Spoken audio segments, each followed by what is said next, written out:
Well, good afternoon everyone. Welcome to the third of our weekly online seminars in our online course about the referendum. I'm delighted to say today that in addition to our usual panel of me, Alan Convery, Professor Nicola McEwen and Professor Charlie Jeffrey, we're joined today by Kezia Dugdale, MSP, to talk about the case for no. As usual, we've picked some of your questions, both from Twitter and the online discussion boards. We're delighted also to take questions throughout via Twitter, and Charlotte's going to be looking out for any of your interesting comments that we can add to the debate. Our 3 or 4 main themes for today are Devo Max, NHS and the public services, the currency issue, and then finally the campaigns. But we start off this week with some comments about Devo Max, where people on the forums were asking for some clarity about what exactly was being proposed by the Better Together campaign and the timing of the announcements. So we start off with a very simple question, I think, for Kezia, and this is from Andrew Rothy, and he simply asks, why wasn't Devo Max offered at the outset? Hindsight, isn't it? It's a wonderful thing when you look at the opinion polls now. In fairness, I don't think either the yes or the no side wanted Devo Max on the ballot paper. If you look at it from the perspective of yes, for example, if Devo Max had been on the ballot paper, it would have killed independence stone dead from the outset, because the opinion polls were very clearly in favour of Devo Max. And from the no perspective, I think there was a serious lack of clarity about what Devo Max actually is. I think, and you see that now, there's different definitions of what the maximum amount of devolution each party thinks is possible within the frame of the United Kingdom. So it was very hard to put Devo Max on a ballot paper if people didn't understand or even agree what it was. That would be my reflection of why it wasn't there. Nicola? And they still don't really agree just yet. So there's another question that's coming from Madeline Curry, which is asking for clarification about what Devo Max really means. And I think that's part of the problem. It means literally the maximum amount of devolution you can have within the United Kingdom. But there are very different perceptions from the different parties, not just the Better Together parties, but also from the SNP and from the Greens about, in the event of a no vote, what is the maximum amount of devolution you can have within the United Kingdom. So it is a little bit difficult just now, 1 week before the referendum, to have an offer and a very rapid timetable on a proposal that we don't know what the content of is yet. So I think what we've got is an agreement about the baseline for more devolution. So there's broad agreement around more powers on income tax and broad agreement around welfare and a few other things connected to that. But then on top of that, you have the Liberal Democrats and the Tories offering additional things, and that's where the contest around the 3 parties is on more powers for the Scottish Parliament. The Labour case for why we have our proposal the way it is about to what level can you increase the powers of the Scottish Parliament without undermining the fabric of the rest of the United Kingdom and how that operates. So, for example, if you're not going to go for a federal option, which would involve some sort of devolution for England, whether that be on a regional basis or some sort of English Parliament in place of, I would hope, the House of Lords, then what you have is the system we have just now where you retain that ability to tax and spend across the whole of the United Kingdom. So you're retaining most tax powers with the ability to bring in that money and provide a welfare system which is the same across the whole of the United Kingdom to all intents and purposes, because we believe that, for example, job seekers allowance should be the same in Dundee as it is in Aberystwyth or in the East End of London. That would be a Labour principle.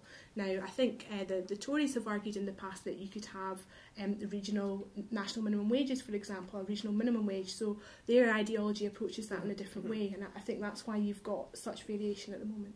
So you think that the absolute minimum people could expect is some movement on income tax and some movement on devolving welfare? Yes. And it would be negotiated afterwards between the parties, but that the benchmark is... Absolutely. That's where they're at as I see it. So the welfare examples would be the bedroom tax. Now that's not just about housing benefit to get rid of the bedroom tax. That's about having the power to, for example, build houses instead of subsidise private rents. So the Labour Party looks at its proposals not just as a case of where the power should be, but what you want to do with it. So we would like to get back to the position where councils had the resources and the finances to start building homes again. We think the way to do that is to devolve housing benefit and give them the powers to do that. Same argument on the work programme, where we would give the work programme not just to the Scottish Parliament, but down to local authorities as well. But what, importantly, we would also do is scrap Skills Development Scotland, which is a national agency in Scotland, and devolve that from Scotland down to local authorities. I think the Labour Party uniquely talks about devolution as not just being about Westminster to Holyrood, but Holyrood to councils, councils to people, communities and beyond that. Charlie? I wanted to come back on Labour's proposals in particular, but I've just seen a great question on the Twitter feed from Elaine May Smith, who says, I and others have already cast my postal vote before Devo Max, before the set of announcements we've had in the last few days, was suddenly offered. Do we get another ballot paper? See, from my perspective, what's changed in the last week is that you have a timetable. What we didn't have before was that clear definition of you will have this white paper in November, you will have a draft bill in January, and there will be something ready to go in the statute books the day after the next general election. The Labour Party offer around devolution and additional powers hasn't changed in the last week, so in that sense, I don't think there's anything to worry about in terms of the legitimacy of the ballot process.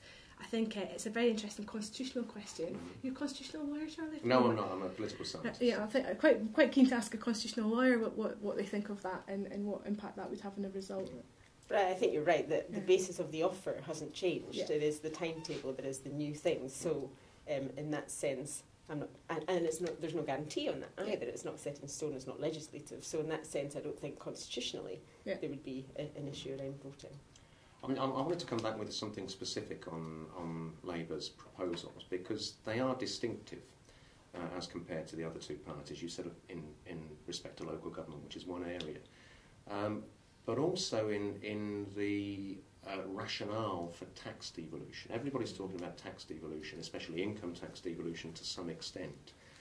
The Labour proposals are the only ones which say, in order to preserve the kind of union that we want, at least 60% of the funding of the Scottish Parliament has to come from the UK level, setting a maximum of 40% that might be within the hands of decision makers in the Scottish Parliament. That I find interesting as a almost philosophical statement, but it does leave Labour's proposals on tax devolution quite some way behind those of the other parties. Are you comfortable with Labour being the least Devo enthusiastic of the pro-union parties? I mean, I've heard people describe Labour's offer as the most conservative, actually, of all the devolution offers, and I can see why people would see that if you're trying to weigh it on a set of scales about who's offering the most amount of power. But you've got to see it from Labour's perspective, which this isn't a land grab about trying to gobble up as much power for the Scottish Parliament as you can. It's about what the best balance is and what you want to do with the powers that you have. Our great frustration is that many of the powers we have in the Scottish Parliament have sat idle for the last 15 years. So Joanne Lamont uses this phrase a lot, it's power for a purpose.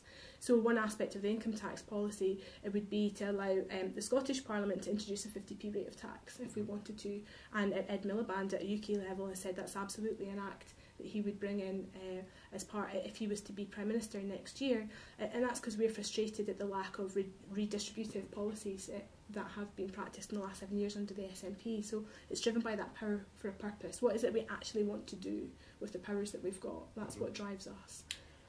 I would probably venture the probability that Labour's proposals, as the most modest in this area, are probably a bit behind public opinion. Now, there's a consultation process, which is part of the announcement via Gordon Brown yesterday, that would happen late this year.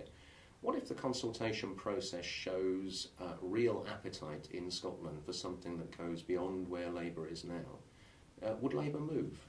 I can't speak for the party, but I would certainly be affected by that. And I think you're right to say that the public have an appetite for more powers for the Parliament in the event of a no vote. I spend a lot of time campaigning on the doorsteps and would talk about powers. Powers isn't the most important issue to people on the doors. It does come up, I would say, maybe 1 in 8, 1 in 10 conversations that I have. There are other things that would rank much higher in the popularity stakes of doorstep opinion. When you get into a conversation with people about what more powers do they want, some people don't realise what powers the Scottish Parliament already has, and I don't think ignorance is the right word, but I think there needs to be a wider debate about what the Parliament can do, and that's been made all the more difficult by the lack of action in some areas over the past few years.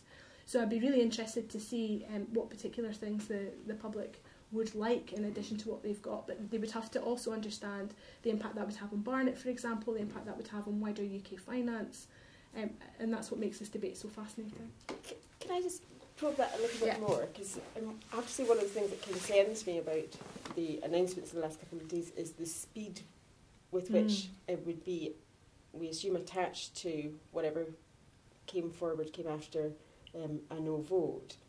And because of the things that you just said, because of the need to engage appropriately with the public, because of the need to think through very carefully the implications of what's currently on offer and potentially any new offers on things like the Barnet Formula, on the delivery of public services. We don't know any of that from even the proposals that have currently been presented. So take housing benefit, the example that you just gave. As I understand it, with welfare, it's housing benefit, the work programme and attendance allowance. Those are the three areas that have been mooted for possible devolution. So housing benefit is integrated within universal credit. How do we disentangle those things, and what are the implications of doing that? How do you separate out one benefit from what is a very centralised social security system within the UK? It functions on a central basis, even if the bureaucracy is quite scattered. And if you can unpack it, how can you develop very distinct, potentially very distinctive policies in one bit of the UK from another? What does that mean for bureaucracy and the delivery of public services? There's loads of questions like that. I'm not saying that doesn't make it possible. I suppose I'm just saying that I think we need a bit more time for calm reflection. I can understand the urgency within the context of a campaign with a week to go and it's neck and neck and you want to appear ready to run with new proposals, but after a no vote, is there really such a need for such a hurry? Would it not be better for calm reflection? I mean, that's a really interesting question. I think what you've seen in the past few weeks is the politicians responding to a public appetite for more powers and more certainty over more powers. So you've got that responding to demand set against the reality of how difficult delivering that demand is. So you're right to point to attention there, and I think there's no perfect solution to that. It's a balance of how do you reassure people that more powers are coming and that they will be the right mix set against the timescale in which you need to do it properly. I've always been struck by the participation process in politics in Scotland, and in some ways how archaic it is. And I look a lot at the Greens' proposals around things like citizen juries and different ways to involve people. Now we've had a real revitalisation of town hall debates during this independence referendum, but at the end of the day that's still very transactional. It's 3 people at the top of the table and 200 people in front of it. It's not really sharing power, it's not a real debate, it's still just an exchange between arguably an elite, a political elite, and citizens themselves. That would need to change. So I mean, I would hope that we would think creatively about what you could do in that timescale to reach out beyond Civic Scotland to properly address what you've highlighted as a real tension point between urgency and I guess substance and process. At a more general level then, Kezia, before we leave this and perhaps take some comments from Twitter, Sean Firmage asks, can you offer a positive vision of Scotland staying in the UK? So with these new powers and everything else, at a more general level, what's your positive vision? Well, I mean, it's that simple for me. I genuinely believe that Scotland's best interests lie in part of the United Kingdom. As a Labour politician, I'm motivated by the opportunity, the chance to reduce poverty and inequality in this country, and I think that the best mechanism to do that is across the whole of the United Kingdom. I want the ability to tax the wealth where it exists in London and the South East, and I want the ability to share it. So when it comes to big issues like, for example, child poverty, and I've talked a lot about this during this campaign, the thing that shocks me is that 6 out of 10 kids in Scotland that come from poor households, at least one parent in that family works full time. Now that's because we have an issue of poverty pay in this country. The solution to that is a living wage, but for me you need a living wage across the whole of the United Kingdom, because if you just have a living wage in independent Scotland within the United Kingdom and the way that our market and our employment system works, then I think you would lose jobs, because if you are setting up a business and you're looking at Newcastle and Edinburgh, and the difference between paying your staff in Newcastle and Edinburgh is £1.50 for every hour that member of staff works, you know where those jobs are going to go. So I don't want that sort of race to the bottom on wages. I want a living wage across the whole of the United Kingdom, and I want the ability to do that. So I'm motivated by that positive case for a fairer, more equal Scotland, but also fairer, more equal United Kingdom. And that applies to the the democratic deficit argument I hear all the time. At least we'll have a government that we always vote for. Well, the reality of that was that with a 50% turnout, more people voted for another party or stayed at home in 2011. And that same feeling of feeling disenfranchised from the people that rule over you is felt by people in Manchester and Newcastle and Liverpool, who consistently vote Labour and get David Cameron as the Prime Minister. So that I get frustrated by that, because we just now take that statement as read, that in independent Scotland you will always get the government that you vote for. I think it's a little bit disingenuous when you look at the detail. And do you think that speaks to a need for wider reform at the Westminster level of perhaps the electoral system or the way politics is done? Yes. So you would support that? Massive political and electoral reform. There's a huge agenda for that. I mean, even look at the referendum. We are shutting schools and asking people to vote on a Thursday in 2014 at a polling station as close to their house as they possibly can. Why can't you vote at any polling station in the country right now? Why can't you vote at a train station? Why are we shutting schools? Why can't we vote on a Sunday? Things like that. But political reform, ditch the House of Lords. I think there's a majority view across the whole of the United Kingdom that it's an archaic institution.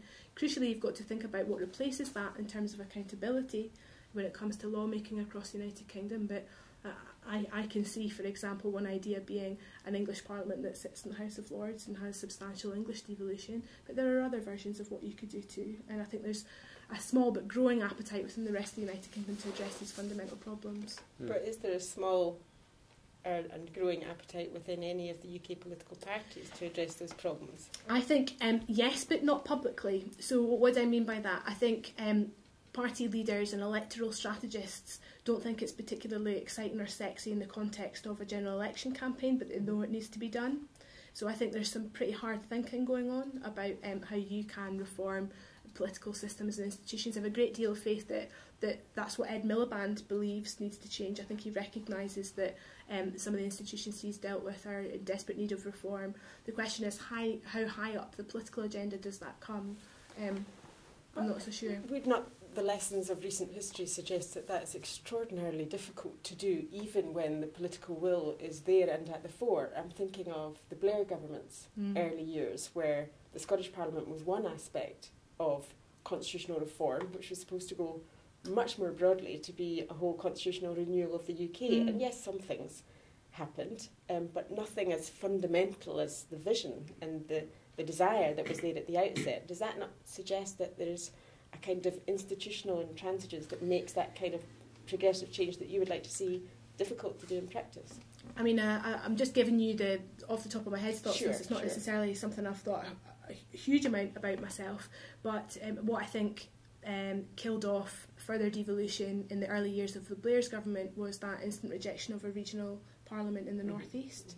Because that was a vote and it was very firmly rejected. I can't remember the numbers, Nicola, I'm sure you can. Yeah, but I wasn't even thinking specifically of English region, because I don't think the demand was there, at least at that time. But I was thinking more of the whole platform of constitutional reforms, allowing changing the electoral system. Yes, there was some reform to the House of Lords, but it never went as far as I think the architects of reforming the Constitution had hoped. So a whole swathes of different aspects of constitutional renewal didn't happen, even when there was a will to make it happen. Yes, and you hear that all the time. So when I talk about the living wage, for example, you'll always find somebody in a town hall who'll say, "Why didn't Labour do that when they were in power?" And that's quite frustrating, because I think there was lots of things we did, and there's lots of things we would continue to have done. It was just a matter of issues and priorities. One thing I would recognise as a mistake was probably not changing the electoral system when it came to local government in England and Wales. So we now have the bizarre situation, and I think this is right. I'm sure people can check it straight away on Google, but in Manchester City Council, I think 95 of 96 councillors in Manchester are Labour. Now, as a Labour politician, I'm uncomfortable with that, but that's a major part of electoral reform, I think, that really desperately needs to be addressed, and the opportunity to do that was missed. And I think organisations like the Electoral Reform Society have a lot to offer when it comes to questions like this. on the issue of AV, as much as I'm an active proposer of electoral reform, I voted no against AV. I just didn't think it was enough, and I didn't think it would work. So you've still got those tensions within those groups of people that support political reform that you can't agree. Fascinating. Before we move on, this is very interesting. We just take some comments from Charlotte, who's looking at Twitter. Yes. So I think most of the issues that are being raised on Twitter and both on the forums are relating to the idea of uncertainty in DevoMax and how much influence Labour might have. You know, Gordon Brown outlined his timetable, but how much influence will Labour have given they're not in government down in Westminster? So that was from Alistair. We've also had a comment from Callum Webster, who says, if there's a no vote, what power will Scotland actually have to sort of hold the Better Together campaign to account on those issues of DevoMax? So, Great, very much. We have to move on to the second of our themes, which is on the NHS, which has become quite a big issue in the campaign over the past couple of weeks. So S. Menzies asks, I would really value clarity from the No campaign on the issue of the NHS. A friend has switched from No to Yes, believing that this is the best way to safeguard the NHS from privatisation. If this isn't so, then the No campaign need to clarify this fast, as they don't want to lose any more votes over an issue that should not be helping people choose the way to vote anyway. Has there been a lack of clarity on this issue of the NHS, Kezia? Lack of clarity. I'm not sure clarity. I think there's been a great deal of misinformation. I guess that's the same thing. I had a really frustrating conversation the other night with a constituent who I'd helped and then I'd met on the doors, and she's a nurse, and I was just asking her about the referendum, and she had gone from no to voting yes, and as a nurse she was anxious about NHS privatisation, and she'd bought into this idea that there was something seriously to fear there. Now, it's my view that the Scottish Parliament has complete and utter control over health, and it can determine whether or not it wants to privatise the health service in Scotland. Only the First Minister can do that.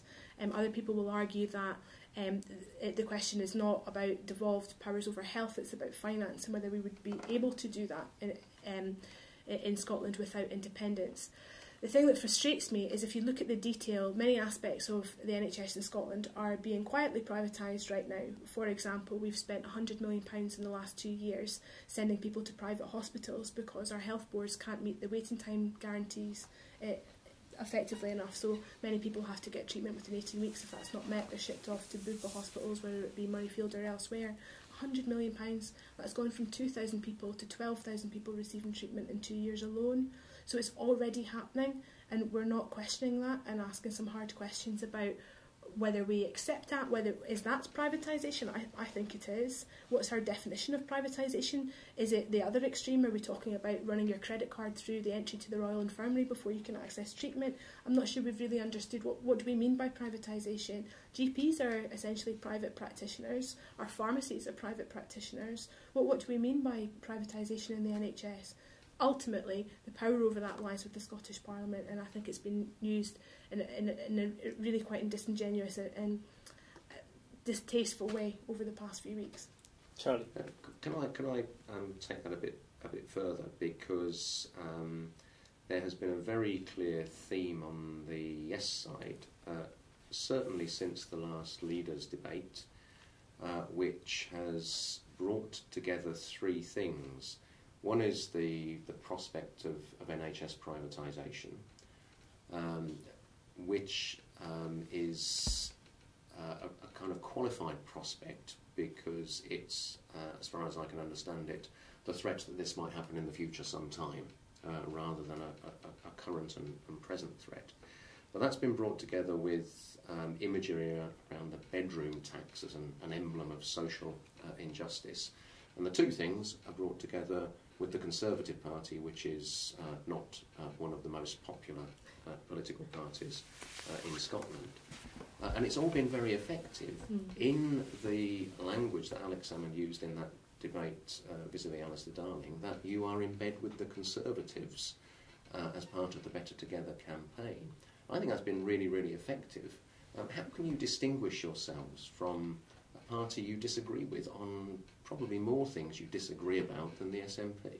Oh, without a doubt. I mean, the only thing I can think of that I would agree with David Cameron on is that Scotland's future lies best within the United Kingdom.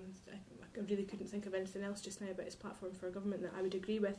And you can see the strategy behind focusing on the bedroom tax and the NHS, because in order to get over that 50% mark next Thursday, Labour voters have to vote yes, at least in substantial numbers. And the detail of the last, I think it's the TNS poll in particular, showed a significant shift of 18% to 35% in the Labour vote. So this is an electoral tactic, it's a campaign tactic. That's different from it necessarily being a stated fact that the NHS is under threat or the welfare system is going to collapse. Absolutely, but my point is, how on earth can you get your messages across when there is this, in a sense, millstone around your neck of association with things that often are perceived very negatively in Scotland? So there is a Labour campaign, a unique Labour campaign separate from Better Together, which you'll have heard Gordon Brown talk about a great deal over the past few weeks. He gave a very personal speech, I think 2 days ago now in Glasgow, where he talked about the impact of the NHS in his own life, whether that be around his sight or the death of his daughter when he was serving as Chancellor. And he made a number of important points that night, but here's one that so often gets missed. The idea that privatising the NHS is popular to anyone, even the most ardent Tory voter, is a nonsense. So that's why I view it to be scaremongering. But your point was specifically about how does Labour campaign on these issues. I mean, we are doing it. We do have our own separate campaign. But one of the things that Labour's quietly saying is the NHS needs to change. It's not necessarily about privatisation, but this is an institution which was born after the Second World War to treat disease and impoverishment in many ways. The challenges we face now are not so much disease but age. So I was in Finland earlier this year mostly to look at their education system, but one of the things I learnt whilst I was there, that the Finnish Parliament are now planning all their social policy on the basis that 1 in 4 Finns will live to 100, and they realise that has massive ramifications for their health service and what they provide.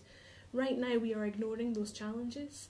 I mention that because in the context of, if we're going to debate the NHS, we're going to talk about whether it's public or private, misses some more fundamental challenges it faces, which is whether it's equipped to tackle the challenges of the 21st century. And I don't disagree with any of that. Yeah.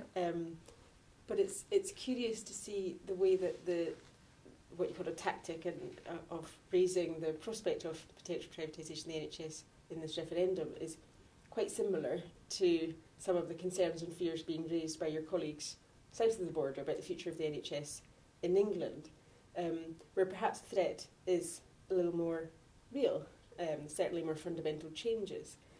And it strikes me that one of the strategies, if you like, of the Yes campaign around the bedroom tax and the NHS is about highlighting the divergence between Scotland and the rest of the UK. So it's, I think, trying to take some of those institutions, like the NHS, which have been a fundamental symbol of Britishness, that was palatable in Scotland, that was appreciated and had a sense of attachment to from Scots here, and to say that these are no longer as they were. These are different now. This is not the Britain that you signed up to for all these decades. So, first of all, I suppose, do you see that there is a divergence there, north and south of the border? Is the threat more real south of the border than you see it being here? And I guess, do you get that this is part of the... It's almost like saying, if you want to save the best of Britain, the best of Britishness, you have to vote yes to independence in a way, if that was about the NHS and what Bevan created, and even the spirit of Bevan was invoked. So there's a few questions in there. Do I see the divergence? Yes. Absolutely. I think that 15 years of devolution is part of that divergence, actually. It's been the ability to make different decisions. But that, to me, is the strength of having a strong parliament. As within the context of the United Kingdom, we've managed to forge a different path whilst remaining part of the United Kingdom, and I think we could continue to do that. So that's why I don't think it's a significant threat, because for as long as that parliament is standing, we will have the ability to say no to privatisation of the NHS in Scotland. That's a choice that we can make, and that's why I struggle to accept that there's any real challenge to the NHS as a consequence of a no vote. I just think that we have the ability, and we have consistently over the past 15 years taken a different path. But that would require a fundamental change in the revenue-raising capacity of the Scottish Parliament. Well, so here's the crux of it. If you think that privatising the NHS in England and Wales will lead to Scotland getting less money as a consequence, you are accepting the premise, first of all, that privatising anything saves money.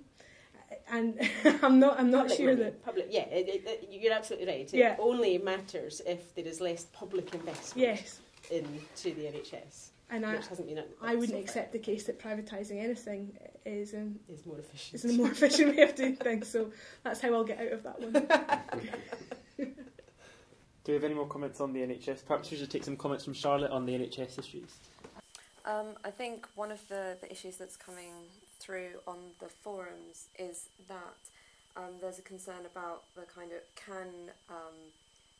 an acceptance and an acknowledgement that the NHS in Scotland is devolved, but the issue of fiscal autonomy and how those work together. So Claire's raised that issue, and also Michael, how will the funding, what's happening in England and the rest of UK, how will funding discussions there sort of impact on the NHS in Scotland and what Scotland can do? That seems to be one of the big themes.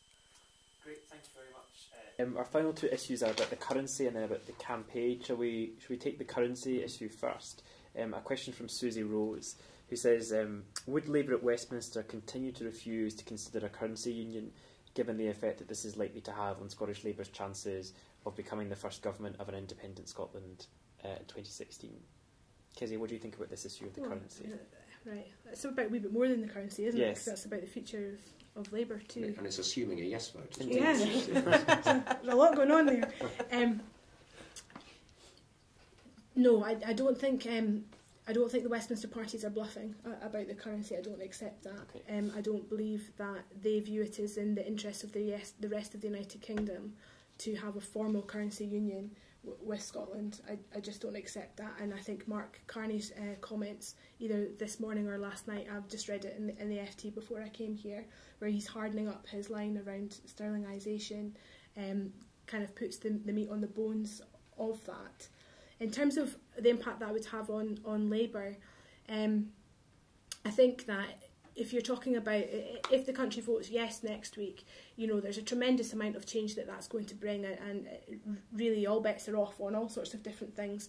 But one of the things that will happen much further down the list of priorities is it's a major challenge to how political parties organise themselves and construct themselves. So I would imagine in independent Scotland that there would be a complete disconnect between the UK Labour Party and the Scottish Labour Party. It would have to be a different party. It would operate in a different way than it operates just now. So there might be a baggage or a degree of heritage that comes with the new Scottish Labour Party based on people just recognising it as something that's existed before, albeit in a new form. But I don't think it would materially impact on the ability of that party to make a case for why it should be in power in 2016 if we were independent. I think what's much more important about that is the prospectus that the Scottish Labour Party would put forward about what an independent Scotland looks like to them, what they would do given the circumstances. Okay, the vast majority of people didn't vote for it, but it's here, and what's our vision of a more equal and fair country, and how we're going to get about making that happen. I know I would be there within minutes of a yes vote on Thursday. I would be disappointed, but the job to make Scotland fairer and more equal continues more than ever the day after. So I think the vast majority of people would feel likewise and just get on with it. Any more on that before we jump to some? Just one point. And again, you'll have noticed in that second TV debate when Alistair Darling mentioned currency in his first sentence and set a scene for the evening. The second time he mentioned it, there were some groans. The third time, there were some boos. Now, I'm wondering to what extent this mantra about the currency, whatever Mark Carney says, has entered a period of diminishing returns.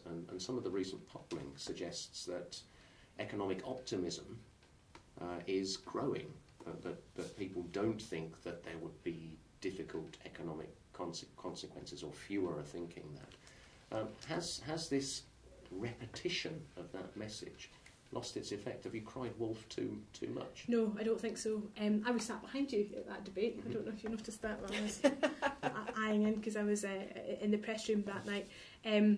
I recognise the point about how the audience turned on Alistair at that moment and started booing. I think that's about entertainment. For many people, the TV debate was an aspect of their evening, that it was just another option from Coronation Street. And to hear the same things they'd heard the week before, it was, oh, here we go again. The currency really matters. Everything stems off of the currency. I think it's a fundamental question that still remains unanswered. It's about, how would our economy work? What freedom would we have to determine our own economic path, or a different economic path? And for me, if you're trying to use the pound without a formal currency union, you lose the ability to, borrow, to have a say over your debt levels, interest rates, all sorts of things that should really matter. If you are voting yes because you want your economy to go in a different direction, that's why what the Greens offer in terms of a yes vote is a much purer, cleaner version of independence. For me, that's proper independence, a Scottish currency which would allow you to have your own central bank and make your own path in the world. I don't actually think that the offer of independence as it is in the white paper is economic independence. In fact, you could argue that we would have less control and influence over our economy as a consequence. So everything stems from that, because it's mortgage rates, it's rents, it's the price of food, it's petrol, and these are the bread and butter issues that people talk about on the doorstep.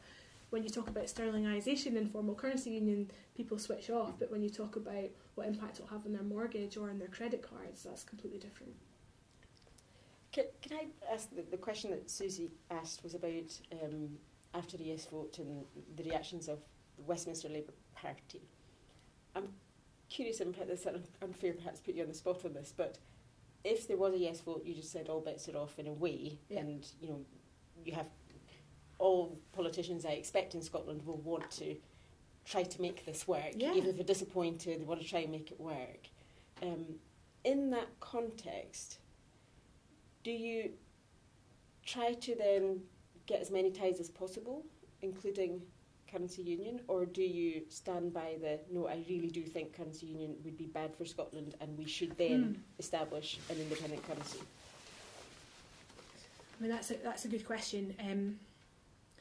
The thing about a formal currency union is I just don't think it's going to happen. So you could put all your eggs into that basket of arguing for it, but there's this argument around, there's the sovereignty of people in independent Scotland, but there's also the sovereignty of the people in the rest of the United Kingdom. And if they say no, it takes two to tango. So if you would have to make a judgment call about what's your effort best used for, should it be arguing for something which you really don't believe is going to happen, or should we look at the next best alternative and all kind of correlate around that and work together for that, knowing that that's where we have the strength, because we know that will deliver something. It's hard though, it's really hard. And linking just on our final question, which is from Robert Greenhill, which links to what Charlie was talking about, a bit about the Better Together campaign strategy. So Robert Greenhill says, Mark Cuomo famously said, you campaign in poetry, you govern in prose. Has the No campaign appealed too much to heads and not enough to hearts? I think that hearts to me is flags and emotion and culture, and I think a decision was taken quite early on that you couldn't outdo the other side on that patriotism element of the campaign, so why try? You can do a bit of that, but it can't drive what you do. So I think there's been a heavy emphasis on the head. You've seen a bit more about the heart in the last 3 or 4 months with this campaign. It's really been driven from people down south, the Let's Stay Together campaign, about sort of British ties and family ties and those connections, and that's appealed to the heartstrings. On reflection, do I think the balance was right? Yes, I do. Would I have changed some of the ways it was done? Absolutely, but I think there'll be a list of hindsights for everyone will be long and give us the top thing on that list. If you had that luxury of hindsight, what's the one thing you'd have done differently? I would have had more women involved, strategically, publicly, all sorts of different ways. I'm afraid on that note we've just about run out of time. We'll just take some final comments from Charlotte. So M.A. Howe has asked whether there were any arguments that would have been missed in the campaigns. So has asked that question similar to what Charlie's drawing on.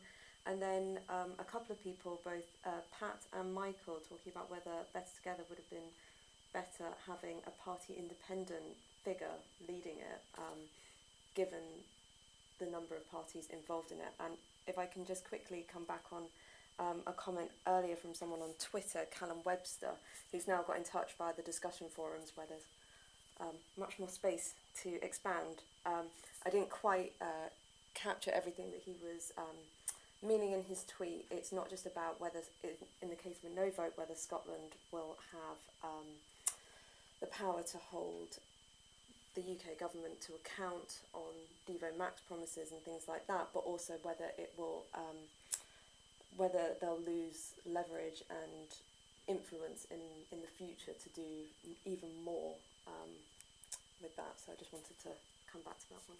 Great, Sharon, thank you. Well, we've run out of time, so it just remains for me to thank Kezia Dugdale very much for coming along to share her thoughts with us.